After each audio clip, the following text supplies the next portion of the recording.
Welcome to Ridge Life. I'm Tim, and today on the Ridge, it's all about solar fire prevention and fire protection.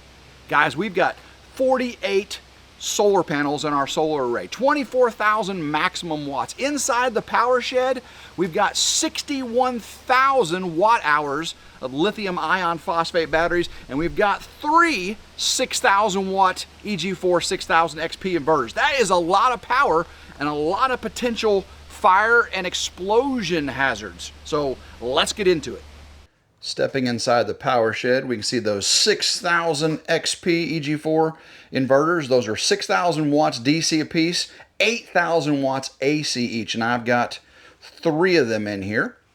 So there's 18,000 watts DC all alone, and then down there, that's a 600 amp DC bus, positive and negative, hiding behind those gray covers. And then, of course, if you look over here, we've got two racks of EG4 LLS batteries. Each one, oh my gosh, guys, is 100 amp hour, 5,120 watt hours. So got about 61,000 watt hours of power, lithium ion phosphate power. And then, of course, a 200 amp service panel. Guys, that is a lot of power. How are we going to prevent such so much power from creating so much disaster in this little bitty room? This is a 7 by 12 power shed, and the only thing we've got in here is a little mini split to keep everything cool in the summer and warm in the winter. What are we going to do? Before we get too deep into what we're going to do, I know some of you are saying, Tim, lithium iron phosphate batteries are super safe. You don't have to worry about any type of hydrogen off-gassing, thermal runaway, none of that stuff, because it's lithium ion phosphate. Well, first off, lead acid batteries, right? The kind that are in your car and the kind in the old solar systems, those things, while charging and discharging, off-gas hydrogen all the time, right? That would be pretty bad in this little bitty space. You definitely have to have some forced ventilation. Then you have lithium ion batteries, guys. That was the second phase you heard people started using for solar. And those have a very high tendency for thermal runaway, which means no matter if you got a battery management BMS system at all, if one of the cells starts to run off uncontrollably, heat, it can create a huge domino effect inside the cells, and they can off-gas great amounts of hydrogen. Lithium ion phosphate batteries are said not to do that. Well, let me correct you. They do it in very small amounts, and the likelihood is very low. But it is still possible. So these are contained in a case, individual cells, and one of the cells could off-gas hydrogen. And if it builds up enough over time, it can become very explosive. I read an article, guys, about a guy who built a solar shed very similar to mine. He wanted it insulated. He wanted it sealed. And that's what he got. He did like 2x6 framing. He caulked all the seams. And guys, he had thermal runaway. And what happened was his power shed exploded. And they found pieces of it up to 100 yards away. Didn't burn down. It exploded. Oh my gosh.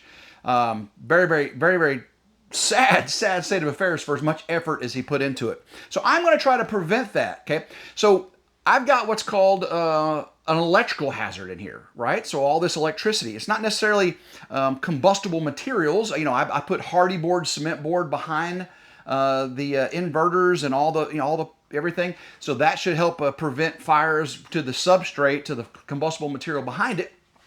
But guys, electrical fires are dangerous.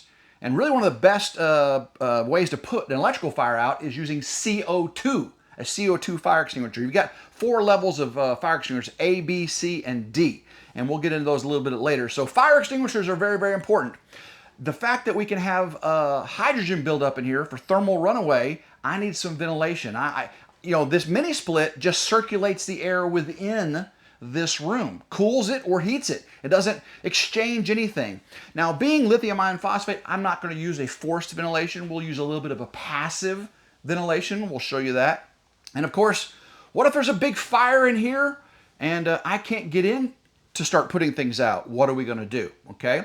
Hopefully you saw my video the other day where I did the rapid shutdown, right? I've got rapid shutdown and DC disconnects on the outside of the building.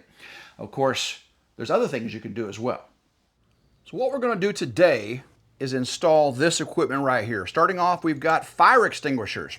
There are different types of fires, so different types of fire extinguishers. Again, A, B, C, D, and K actually.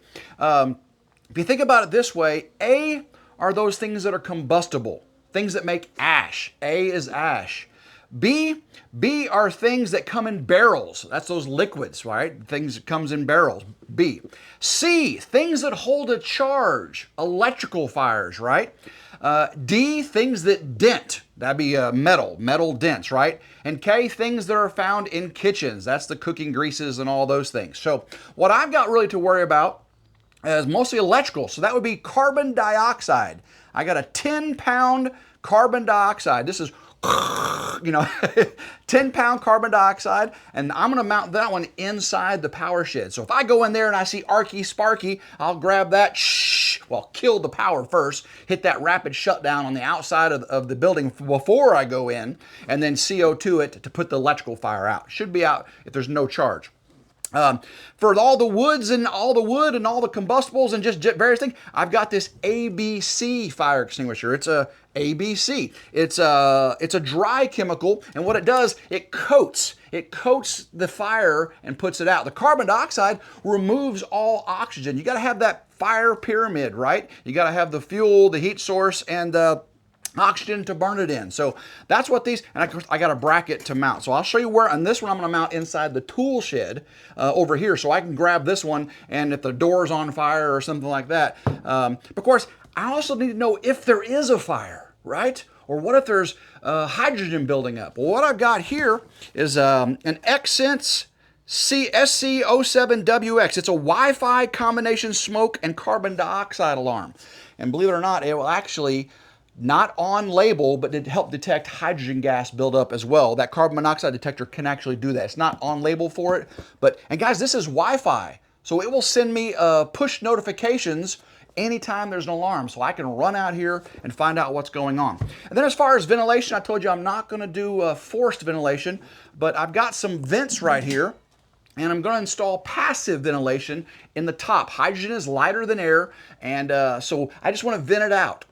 And we're actually going to vent it out into the tool shed here, because the roof of the tool shed, it has a mono vent, and any mini split air conditioning, heat, or cooling loss will come in here, so it's kind of like a win-win. So I'm not venting it outside, I'm venting it here, which then will vent it outside through the mono vent in the ceiling. So guys, we've got a lot to do, so let's go see where we're going to do it.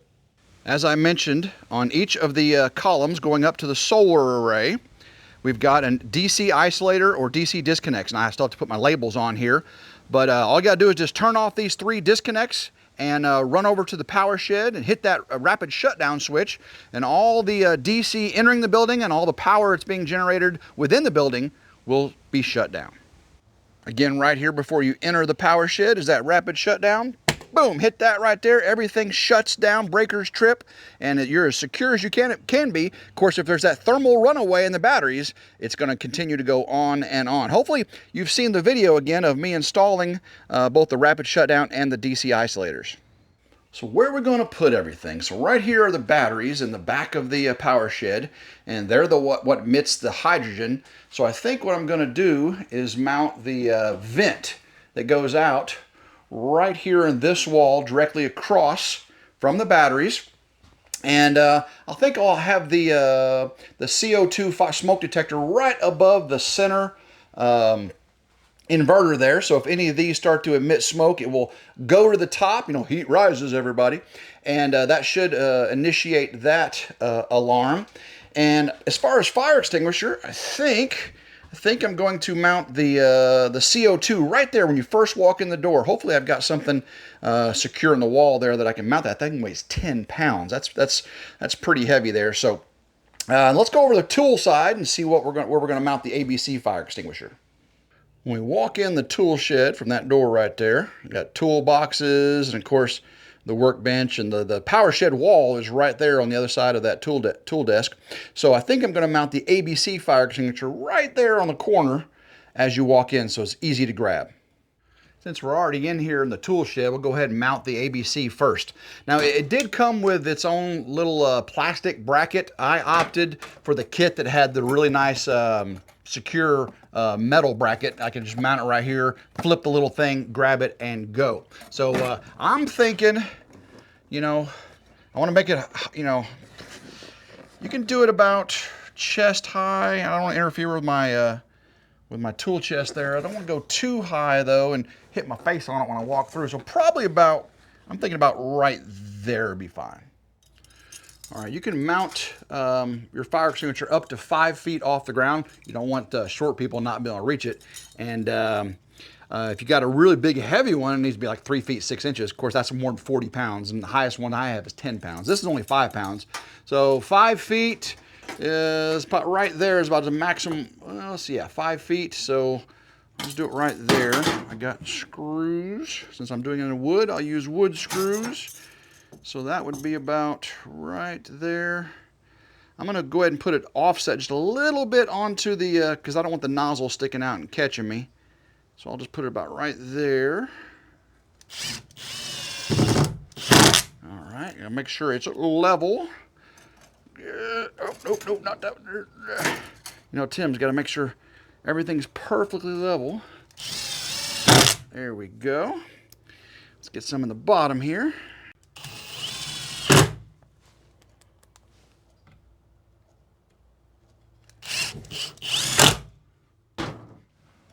See how it fits here.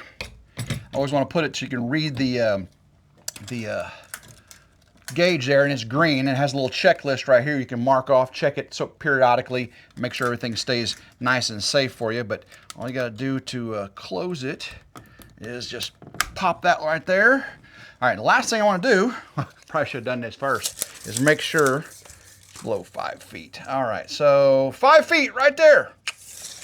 Perfect. So now if there's a fire, open the door, come in here, get that, let's go. Here I come to save the day. Pull the pin. Shh, low at the base of the fire. Shh. Again, ABC, okay, ABC. I also want to remind you of the acronym PASS, P-A-S-S. Pull, aim, squeeze, and sweep. Remember that. All right, since this one weighs 10 pounds, I'm thinking a little bit lower. So if I walk in the door, I grab it and go like that. So I'm thinking right about there. Now I'm hoping I've got a stud right behind here. If not, I'm gonna have to angle my screws. So let's see. This one has a very simple bracket, by the way. It's just a little hook, and on the back of the fire extinguisher, there's a little hole right there. Holds up just like that. So let's see, I'm thinking about right there. So that would be right there. So knowing that, oh, let's see if I can get in there as close as I can. I think a little bit off. Let's try that real quick. Let's get this screwed in right here. Please let there be a stud. Please let there be a stud. Oh, guys, there's a stud there. Ha ha. All right. Get one right here. See if we can find a stud here. Get it straight. Big. Go slow, go slow, go slow.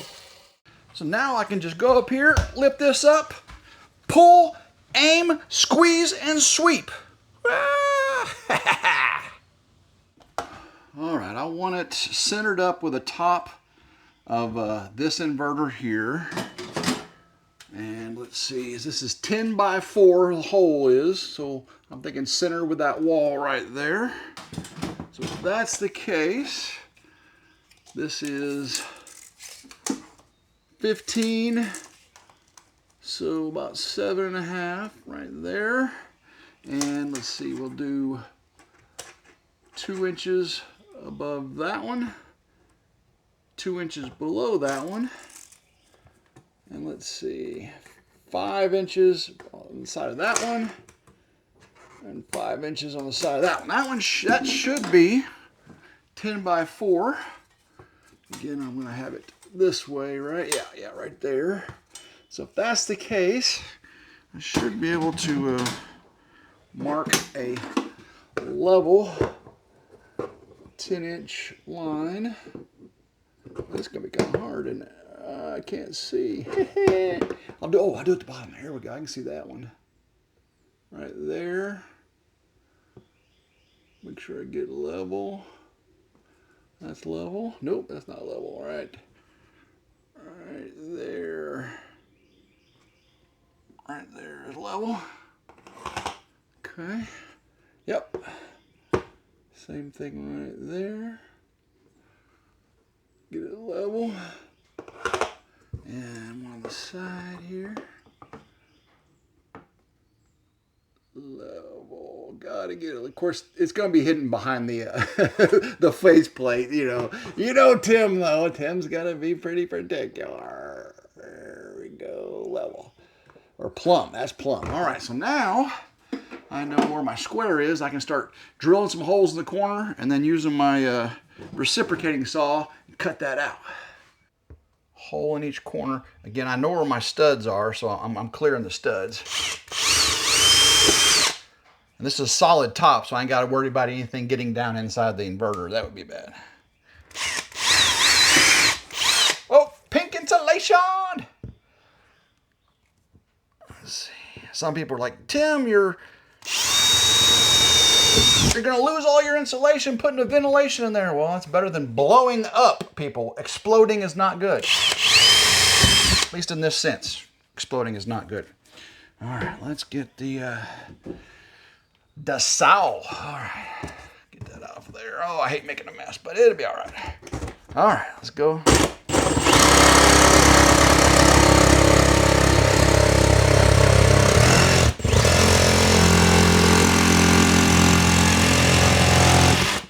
Same thing up here. Hopefully I got this.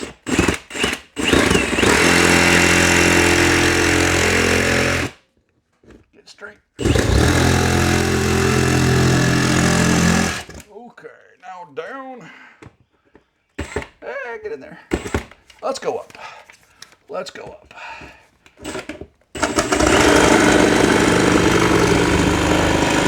And up here. Hey, get in the hole.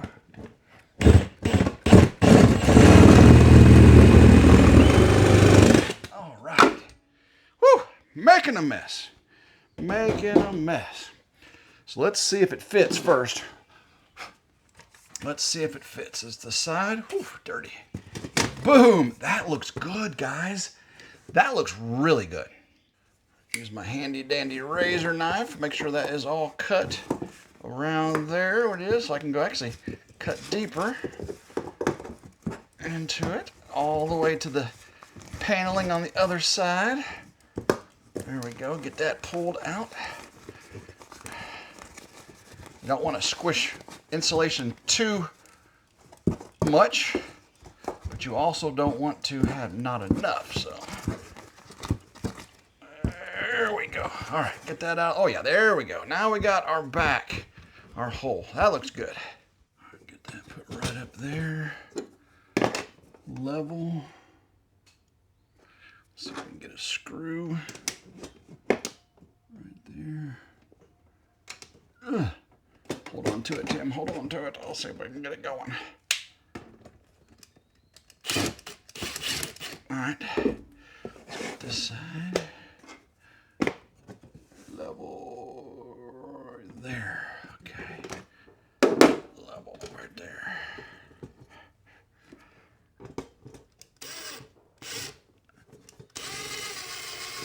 All right. Don't go too much at it. Bend it.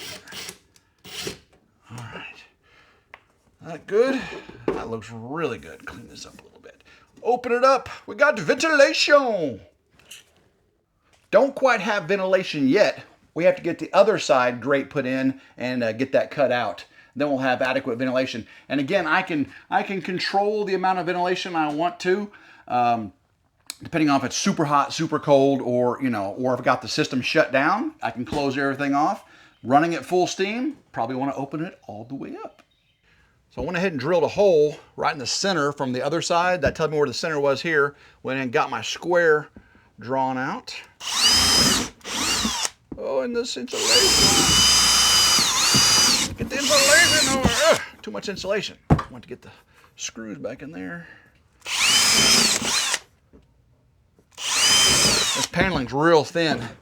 I'll have to put a couple extra little tacks in there. All right. Up. Same thing.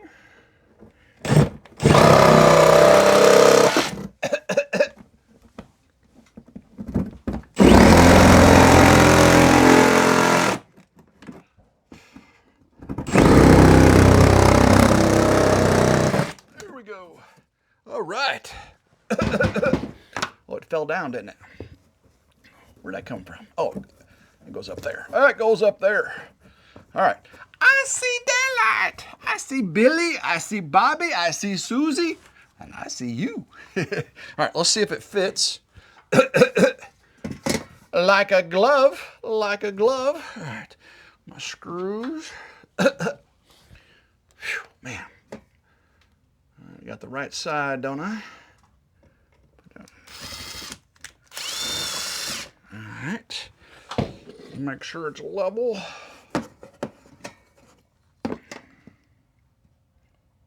Perfect. Same thing right here. I got dust all over me.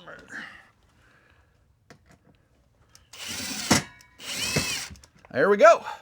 And I can open and close this one just the same.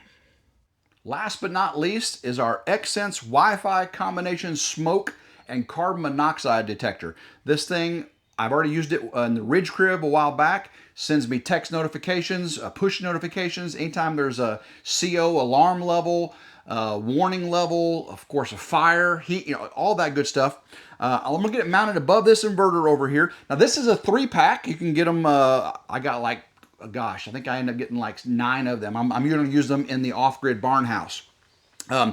All the components, the fire extinguishers, the Xsense smoke alarms, I'm gonna leave these. I got them off Amazon. I'll leave links down in the description. Also, of course, if you want any of the EG4 solar equipment, I get all that from Signature Solar, no extra cost to you. Actually, I think I've got a $50 off coupon in the description down below as well if you want anything from Signature Solar. But all these I got from Amazon. So, and these are UL listed. Matter of fact, what was this say on the back here?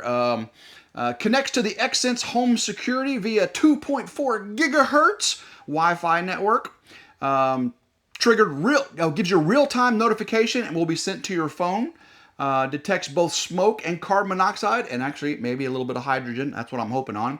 Has the high-performance photoelectric smoke detector, a sensor, electrochemical CO sensor for high sensitivity, accuracy, and reliability. Extra loud alarm. Of course, this has an alarm itself, and of course, it will alarm on your phone. This alarm is over 85 decibels. Woo, goodness gracious. It is manufactured in accordance with UL 217 and UL 2034 standards, in case you're worried about UL listing. Again, has a real-time display on the front of it for accurate CO concentrations right there again on that LCD. And it runs a replaceable, that's a good thing, replaceable lithium battery, that CR123A battery. That's a standard lithium battery, like that will last you, I think it's 10 years, guys. It should last you about 10 years. So yeah, I'm gonna go ahead and get this installed up there, and we'll get it set up, maybe even generate an alarm in here. Woo, let's do that. Let's go ahead and put this centered over the inverter here. Like right there, looks nice and centered. And level with the vent over there. I like that. Right there, okay. Drill, get these holes marked. Alrighty.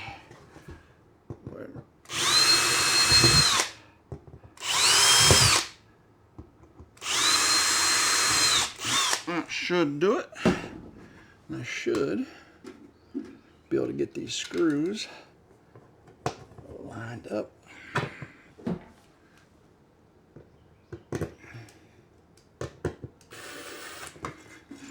Easy peasy lemon squeezy. Let's see, right there's the hole. Where'd it go? Where'd it go? Where'd it go? Probably should pull it out just a little bit. There we go. Maybe I can see where it goes. Right there. There we go. The other one should be right under it. Should be right under it. Should be right there somewhere. There we go. 1, 2, 3. All right, now let's see if it mounts up there. Boom, nice. Look at that. Reads 0 parts per million right now on the display. And setting it up is super simple. Hold down the button for about 5 seconds. Then it will start to flash for Bluetooth. You open up the Xsense Home Security app, which I've already got on my phone, and it will make connection with it. And then it will try to connect to your Wi-Fi. You put in your password, enable notifications, and then you start setting up your home base, you know, the name of your place, and you can set up the notification. Matter of fact, let's go ahead and open my phone up, and you can see how I set this one up, and we'll test it.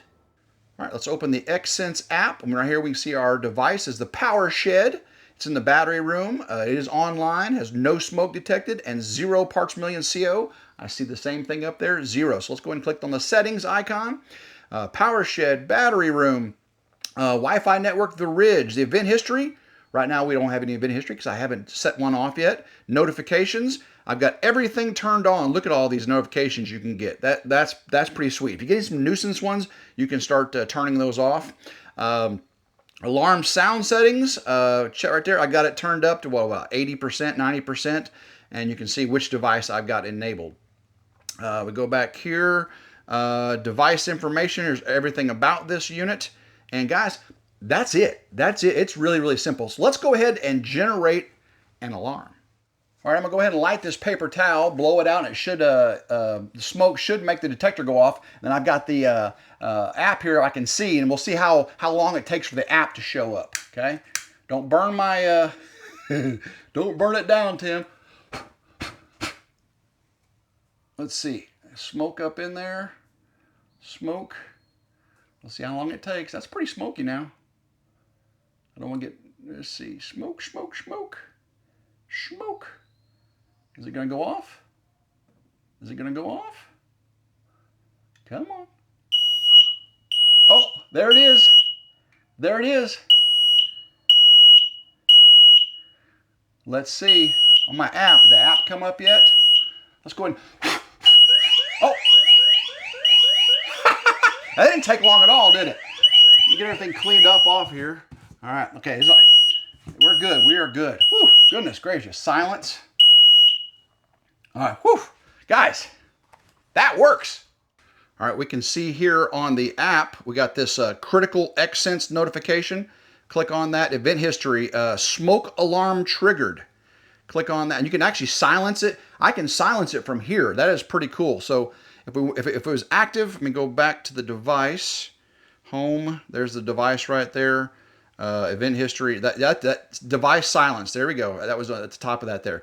That is pretty cool, guys. I mean, that is really cool. I can actually see up there on the alarm, it still says that there's nothing here for it to activate. So it is not cleared. As long as that's flashing red, it is still an issue in here. This is only a 7 by 12 room, and it doesn't take much smoke to fill it up. Whew, guys, it's time to ventilate. Well, there you go, guys. We've got our Xsense smoke detector CO alarm installed. It works. We've tested it. We got our vents done. We've got fire extinguishers, ABC and CO. Some of y'all say, Tim, you've got lithium batteries. Why not that class D for metals, right? For lithium? Well, I'll tell you right now, that one costs about $800. That's an expensive fire extinguisher. And really, the way these are encased, I shouldn't have to put out a straight lithium fire. Let that sucker burn, right? But I definitely want to make sure that I have can put out electrical fires and combustible fires. So ABC and CO should work just fine for me. I hope I never have a lithium metal battery fire. That would be very, very bad. So again, I put links down in the description. Got a little discount code for Signature Solar. I am not a paid sponsor for the fire extinguishers for Xsense. I'm using these right now and I love them. I am a Signature Solar representative affiliate. So if you buy something from them, I do get a commission. Doesn't cost anything extra to you. And I am using them, right? They did not give these to me for free. I purchased these.